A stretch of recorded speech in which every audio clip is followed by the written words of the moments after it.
प्रिय विद्यार्थियों, इस वीडियो में हम कक्षा 8वीं की हिंदी की पाठ्य पुस्तक बसंत के पाठ 8 यह सबसे कठिन समय नहीं कविता के सार तथा प्रश्न उत्तरों को पढ़ेंगे और समझेंगे। इस कविता में कवित्री ने हमें बताया है कि समय बहुत बलवान होता है। कठिन समय में प्राय लोग निराश हो जाते हैं। वे कहती हैं कि निराश होने की आवश्यकता नहीं है, क्योंकि वर्तमान समय सबसे कठिन समय नहीं है। विभिन्न उदाहरणों के द्वारा कवित्री हमें ये बताती हैं कि यदि समय ही कठिन होता तो सबके लिए होता, मगर ऐसा है नहीं। वह कहती है कि अभी भी चिड़िया अपनी चोंच में तिनका दबाए हुए उड़ने की तैयारी में है।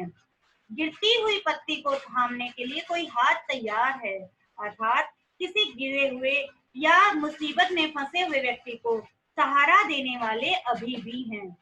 रेलगाड़ियां लोगों को अभी भी उनके गंतव्य तक पहुंचा रही हैं।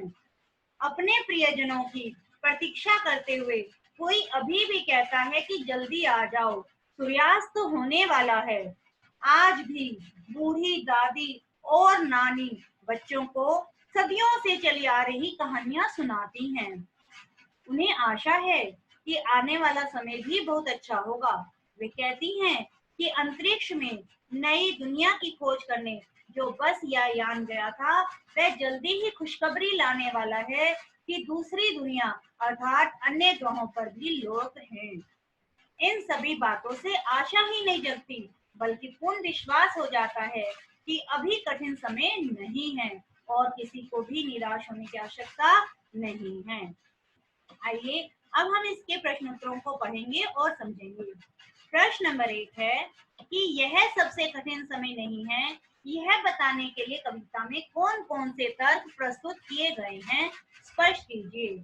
उत्तर 1, यह सबसे कठिन समय नहीं है, यह बताने के लिए कविता में निम्नलिखित तर्क प्रस्तुत किए गए हैं। नंबर 1, चिड़िया अपनी चोंच में तिनका दबाकर उड़ने की तैयारी में है। नंबर 2, पेड़ से गिरती हुई पत्ती को थामने के लिए एक हाथ तैयार है। नंबर 3, स्टेशन पर भीड़ है, एक रेलगाड़ी अभी भी गंतव्य तक जाती है, अर्थात मंजिल तक जाती है। अभी भी कोई किसी को कहता है कि जल्दी आ जाओ, सूरज डूबने का वक्त हो गया है। नानी और दादी अपने नाती और पोतों को कहानियां सुनाती हैं। नंबर 6, अंतरिक्ष के पार की दुनिया में भी लोग बचे हैं, ऐसी खबर आने वाली है।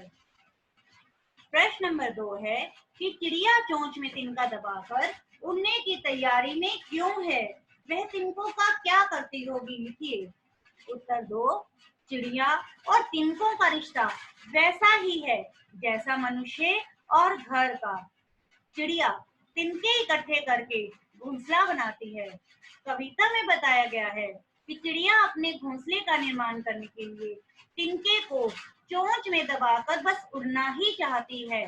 चिड़िया घोंसला बनाती है, फिर उसमें अंडे देती है और अपना पूरा परिवार बना लेती है।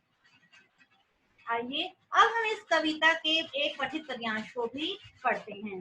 पठित पद्यांश है कि अभी कहा जाता है उस कथा का आखिरी हिस्सा जो बूढ़ी नानी सुना रही सदियों से। दुनिया के तमाम बच्चों को अभी आती है एक बस, अंतरिक्ष के पार की दुनिया से लाएगी बचे हुए लोगों की खबर। नहीं, यह सबसे कठिन समय नहीं है। इसके प्रश्न उत्तर हैं। प्रश्न 1, प्रस्तुत पद्यांश किस कविता से अवतरित है? प्रस्तुत पद्यांश यह सबसे कठिन समय नहीं कविता से अवतरित है। प्रश्न नंबर 2, यह कविता किसके द्वारा रचित है? यह कविता जया जादवानी कवित्री द्वारा रचित है। प्रश्न नंबर 3, बूढ़ी नानी दुनिया के तमाम बच्चों को क्या सुना रही है? उत्तर 3, बूढ़ी नानी दुनिया के तमाम बच्चों को कहानियां सुना रही है। प्रश्न नंबर 4, बचे हुए लोगों की खबर कौन लाएगी? बचे हुए लोगों की खबर अंतरिक्ष से आने वाली बस लाएगी। प्रश्न नंबर 5, बचे हुए लोगों की खबर कहाँ से आएगी? उत्तर 5, बचे हुए लोगों की खबर अंतरिक्ष के पार की दुनिया से आएगी।